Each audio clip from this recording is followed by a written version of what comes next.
Unidade 3. Geografia do Brasil e questões ambientais. Aula 14.1. Conteúdo: as políticas ambientais mundiais e nacionais. Habilidade: identificar e analisar as políticas ambientais mundiais e nacionais, verificando sua importância para a sociedade moderna. Vamos então ao momento do nosso questionamento, né? O momento do nosso desafio do dia. No nosso desafio do dia, nós temos uma imagem, tá? Vocês vão observar essa imagem e temos um questionamento aí ao lado, tá? E diz o seguinte: a imagem mostra que pode existir uma relação direta entre desenvolvimento dos países e meio ambiente. É possível que exista algum conflito entre esses dois interesses? Justifique a sua resposta. Então, na imagem, nós temos aí duas pessoas, né, dando as mãos, e cada mão dessa vai representar, né, dois fatores, né, que é justamente desenvolvimento e a questão econômica. Então, gente, após o nosso questionamento do desafio do dia, que retrata aí justamente, né, essa questão de desenvolvimento econômico e as questões ambientais, é que a gente vai começar a falar sobre a aula de hoje, né? Então, na aula passada a gente estudou os principais impactos ambientais, questão da poluição, do desmatamento, emissão de gases poluentes, né? E aí a gente pode ficar pensando, tá, mas e aí, depois de todos esses impactos, nenhuma ação foi feita, né? Os líderes dos países não tomaram nenhuma providência, né? Então, a gente vai verificar no decorrer da aula de hoje, né, que muitas conferências ambientais surgiram, então, né, principalmente ali, né, no início da década de 70, quando a industrialização, então, já chegava ali, né, em vários países. E com a industrialização, muitos produtos criados, né, maior produção do lixo, surgimento de muitas embalagens descartáveis que as pessoas utilizavam e logo em seguida, né, faziam aí esse descarte muitas vezes de maneira incorreta, né? Então, após o período, né, da primeira Revolução Industrial e também o período pós-guerra, né, foi que muitos líderes mundiais começaram, então, a ter uma preocupação maior. Claro, tudo isso também com a ajuda da ONU, né, da Organização das Nações Unidas. Então, aqui ao meu lado, nós temos um exemplo, né, de uma conferência ambiental, que é justamente, né, essa reunião com vários representantes de vários países, tá? Então, a gente vai falar melhor no segundo momento da nossa aula sobre as principais conferências, tá?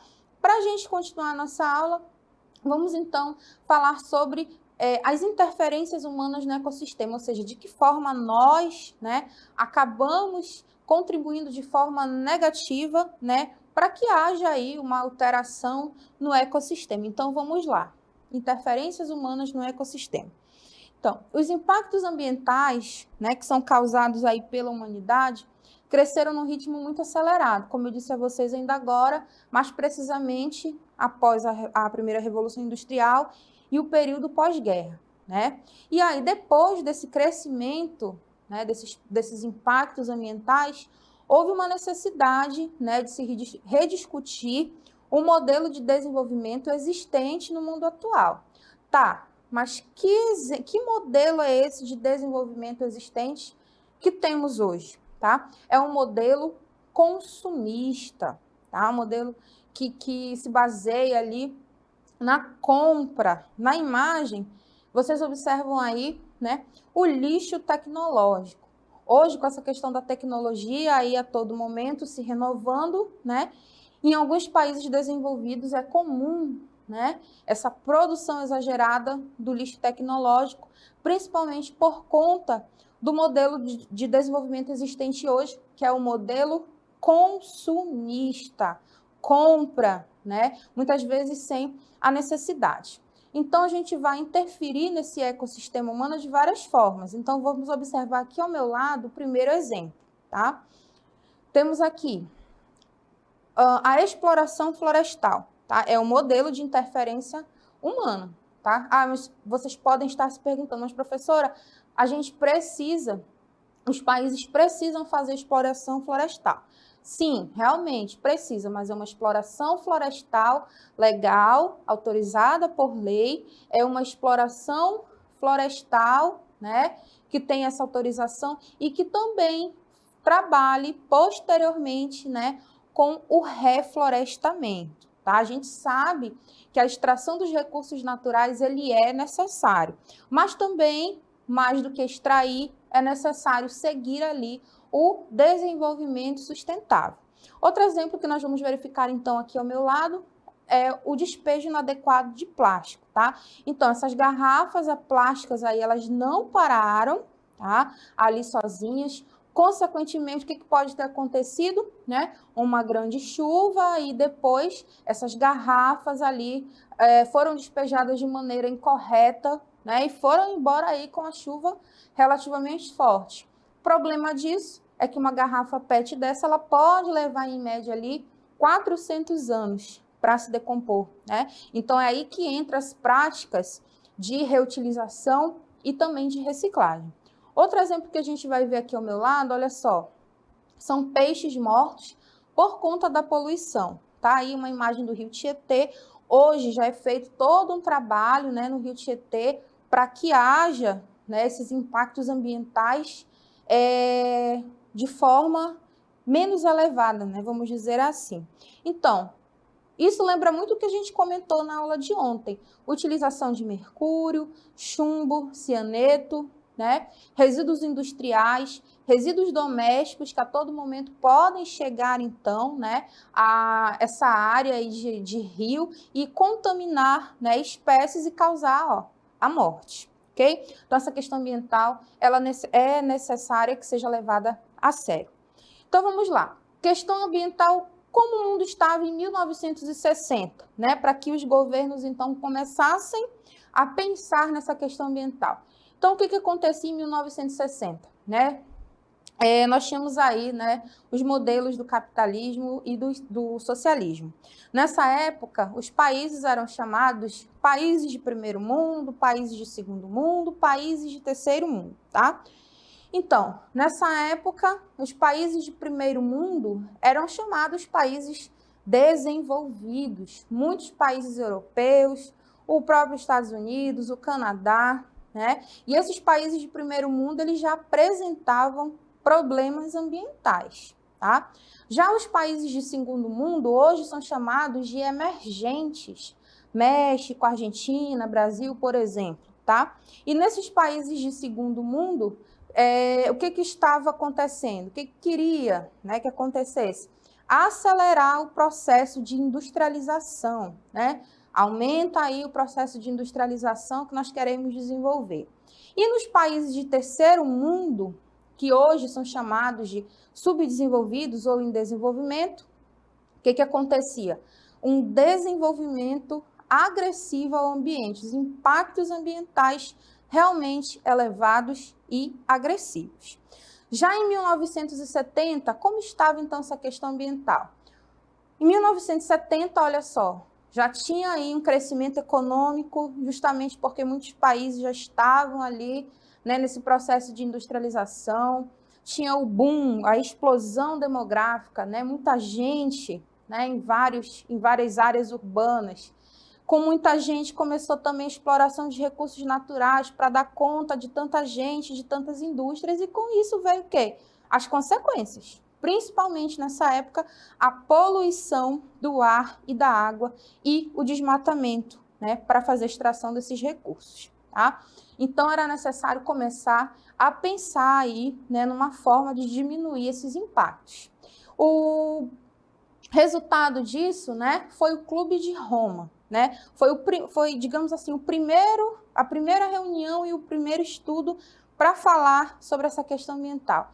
Então, o que foi o Clube de Roma, né? Era uma reunião com vários pesquisadores, com vários cientistas, com vários estudiosos aí, tá?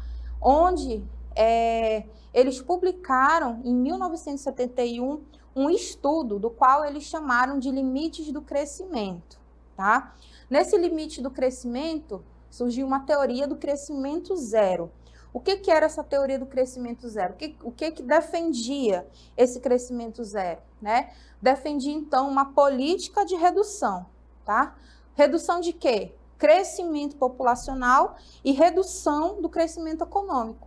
Nesse estudo, então, né, esses estudiosos afirmavam que, reduzindo o crescimento populacional e o crescimento econômico, era possível resolver, né, essa questão dos problemas ambientais. Tá? Sobre o crescimento zero, olha só outras informações que nós temos aí.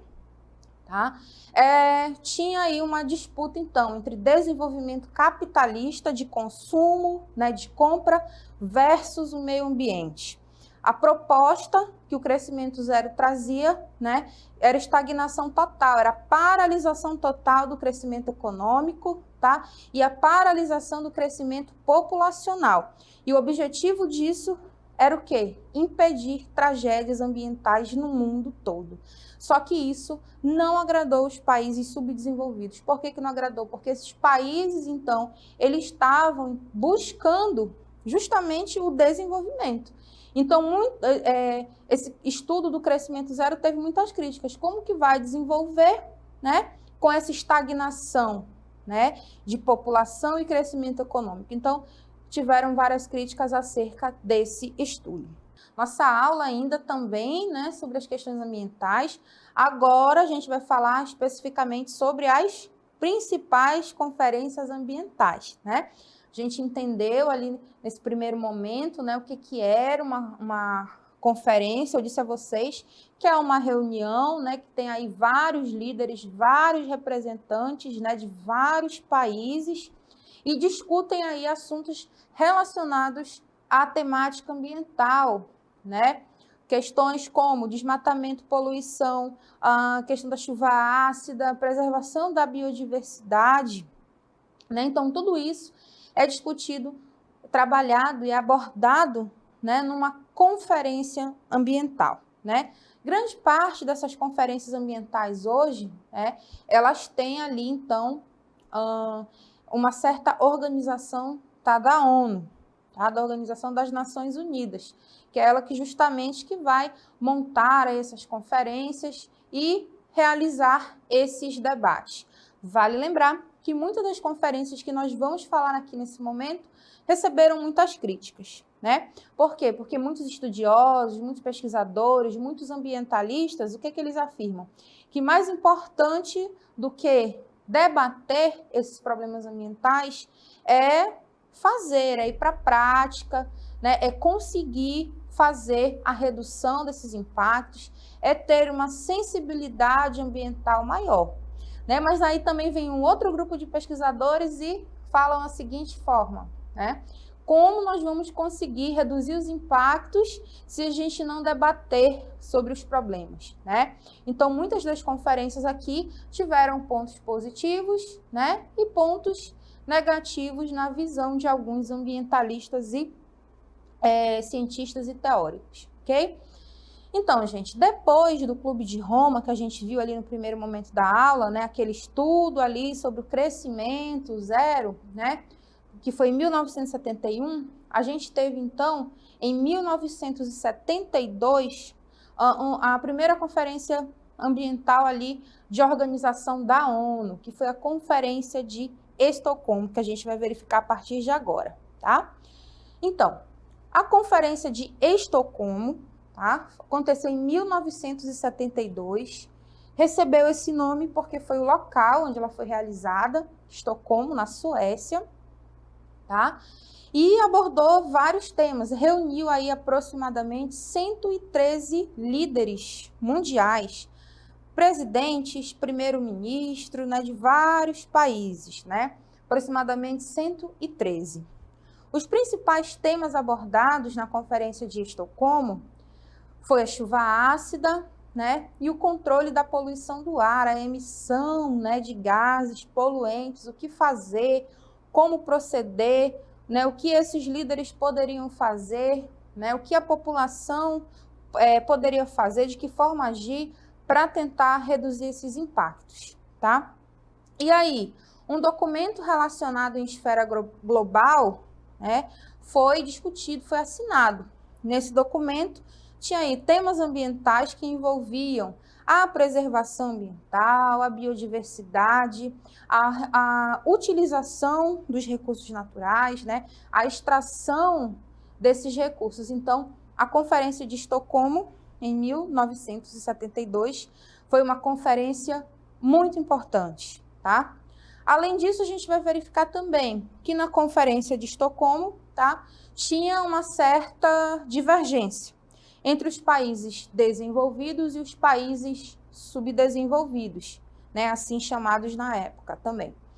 Então, os países desenvolvidos, eles defendiam a ideia do desenvolvimento zero, tá? Eles alegavam que seria muito complicado, né, de continuar o desenvolvimento econômico sem a extração dos recursos. E os países subdesenvolvidos defendiam a ideia que era necessário, sim, fazer o desenvolvimento a qualquer custo, né? Doa quem doer, digamos assim. Então, tinha essa divergência entre países desenvolvidos e subdesenvolvidos. Gente, vale lembrar também, né, que foi na Conferência de Estocolmo, né, que começou a ser discutido e mundialmente conhecido o termo desenvolvimento sustentável, né? Que eu lembro que a professora Andresa também trabalhou com vocês, daqui a pouco a gente vai relembrar, né?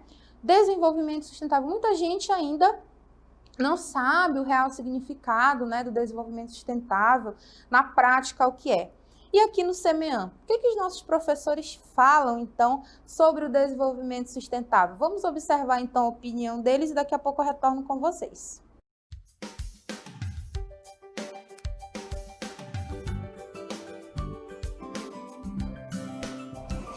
Desenvolvimento sustentável é quando a gente tem ações que elas vão impactar o menos possível o ambiente, né? Então, ele é muito voltado para questões, creio, né, econômicas. E aí essas ações, elas têm que impactar o menos possível o ambiente, seja ele o natural e o artificial.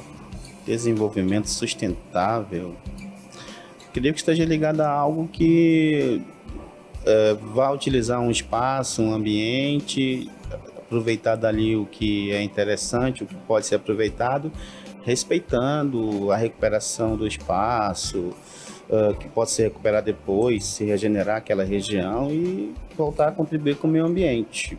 Creio que seja isso.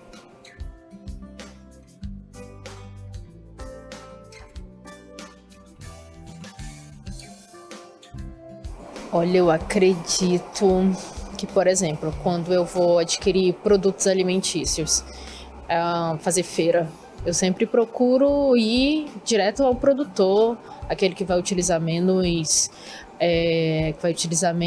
produtos, né, que vão agredir o meio ambiente. Então eu procuro por esses produtos que vão impactar menos o ambiente e a minha vida também, né, a minha saúde. Se eu estiver certo no primeiro momento, a forma como eu tento destinar o lixo, mesmo sabendo que depois ele vai ser misturado de uma forma qualquer num aterro, eu já estou contribuindo em não jogar no meio ambiente. Eu penso isso. Penso também que a forma em que utilizo o recurso hídrico, a água, outra situação em que eu evito o desperdício, eu creio que eu esteja também contribuindo de alguma forma. E outras situações, mas creio que essas duas são bem mais próximas do nosso dia a dia. Olha só, que legal, né? Os professores, então, arrasaram aí nas respostas sobre desenvolvimento sustentável e sobre os exemplos, né? Então, a professora Sara disse que procura ali alimento orgânico, né? Sem a utilização de agrotóxicos que podem fazer a contaminação da água e do solo, né? Já o professor Francisco deu o exemplo da gente fazer, né, esse descarte do lixo de maneira correta, mesmo que ele vá parar no lixão, se a gente conseguir armazenar direitinho, a gente pode reduzir os impactos. Então, o desenvolvimento sustentável é uma ideia também coletiva, tá? Então, vamos verificar o que a ONU fala sobre desenvolvimento sustentável. Vamos lá. Então, segundo a ONU, em 1987, desenvolvimento sustentável é atender às necessidades da atual geração sem comprometer a capacidade das futuras gerações em prover suas próprias demandas, né? Ou seja, faz a retirada dos recursos da natureza, diminuindo os impactos ambientais, né? Sem agredir tanto, deixando esses recursos para as futuras gerações. E ali embaixo eu coloquei então, né? Essa soma de crescimento econômico mais a preservação ambiental igual ao desenvolvimento sustentável, ok? Gente, outra conferência muito importante depois da Conferência de Estocolmo foi a Rio 92, tá? Também chamada de Eco 92. Ela foi realizada no Brasil, mais precisamente no Rio de Janeiro, tá? Em 1992. Por isso esse nome, Rio 92 ou Eco 92, tá? Já a Rio 92, ela reuniu em média 172 líderes mundiais, tá? Onde debateram o quê? Tá? O objetivo era debater o quê? Os problemas existentes, né? E verificar os progressos já realizados desde 1972 na Conferência de Estocolmo. Outro objetivo era elaborar documentos importantes, tá? Para que eles fossem utilizados como referências para as próximas discussões ambientais, tá? E aí, um desses documentos, né, que foram estipulados, criados aí na Eco 92, foi a Agenda 21. A Agenda 21, tá, foi um acordo estabelecido na Rio 92 entre 179 países. A Agenda 21 era um conjunto de estratégias, tá, para chegar realmente no desenvolvimento sustentável. Desenvolvimento sustentável esse que já foi debatido em 1972, mas olha só, foi na Rio 92, né, que 179 países começaram então a elaborar estratégias para se chegar realmente ao desenvolvimento sustentável, tá? Continuando a nossa linha do tempo, já em 1997, tá, houve aí um tratado, né, que formou o Protocolo de Quioto. Tá? Esse tratado internacional recebeu esse nome porque aconteceu em Kyoto, no Japão, tá? E o objetivo era fazer com que os países desenvolvidos economicamente assumissem o compromisso de reduzir a emissão de gases que agravavam o efeito estufa, principalmente o dióxido de carbono, tá? Isso tudo para aliviar os impactos causados pelo aquecimento global, pelo aumento da temperatura da Terra. Após a assinatura do Protocolo de Quioto, nós tivemos outra conferência ambiental muito importante, que foi a Rio+10, tá? Rio+10, chamada de Cúpula Mundial sobre o Desenvolvimento Sustentável. Essa conferência foi realizada em Joanesburgo, na África do Sul, em 2002. Reuniu aí aproximadamente 189 países e representantes também da ONG, tá?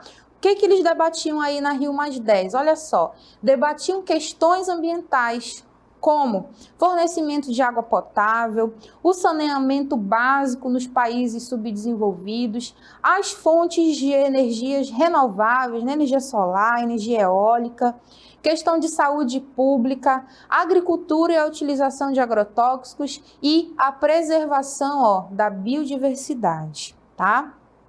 Continuando a nossa linha do tempo, outra conferência importante foi a Rio+20, que aconteceu em 2012, tá? Aqui também no Brasil, no Rio de Janeiro, onde os países renovaram seus compromissos com o desenvolvimento sustentável através de um documento, tá? E o objetivo era promover um futuro econômico e social ambientalmente correto, ambientalmente sustentável, né? Para o planeta e para as futuras gerações, tá? Tanto as gerações do presente quanto as gerações do futuro. Sobre a Rio+20, vamos então observar um pequeno vídeo, tá? Que retrata essa conferência.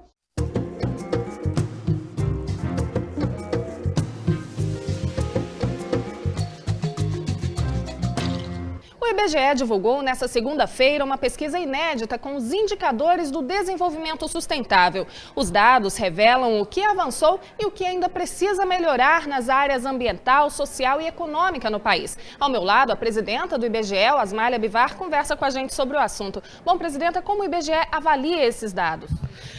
A avaliação é boa, né? Nos últimos anos, o país tem avançado tanto do ponto de vista econômico quanto do ponto de vista social e, o que é mais importante, do ponto de vista no que diz respeito ao desenvolvimento sustentável ao meio ambiente. Nós mostramos, por exemplo, um dado importante que é a redução dos focos de queimadas e da redução do desmatamento da Amazônia, que são muito importantes. Ou seja, o saldo desses indicadores mostra um resultado positivo. Na área social também caiu, por exemplo, a mortalidade infantil. Cai significativamente a mortalidade infantil, tem uma melhora na distribuição de renda. Na área social tem grandes motivos de satisfação para a população brasileira, né? E o que se coloca de desafio? A coleta seletiva é um exemplo? O que se coloca como desafio são iniciativas que precisam ser estendidas para a totalidade da população, que é o caso da coleta seletiva pública, mas é necessário também que existam iniciativas do ponto de vista de estimular a cultura dessas atividades. Não adianta apenas existir o serviço, a população tem que estar engajada e para isso é necessário educação e é preciso mudança cultural envolvida. E a importância de divulgar esses indicadores durante a Rio+20? O importante é nós fazermos um balanço durante a Rio+20. Eu acredito que o mundo esteja fazendo esse balanço e o Brasil está fazendo seu próprio balanço das áreas que precisam avançar e das políticas que ainda precisam ser adotadas. Obrigada pela entrevista. Bom, ao todo são 62 indicadores. A pesquisa completa está no site do IBGE. Da Rio+20, Ana Gabriela Salles.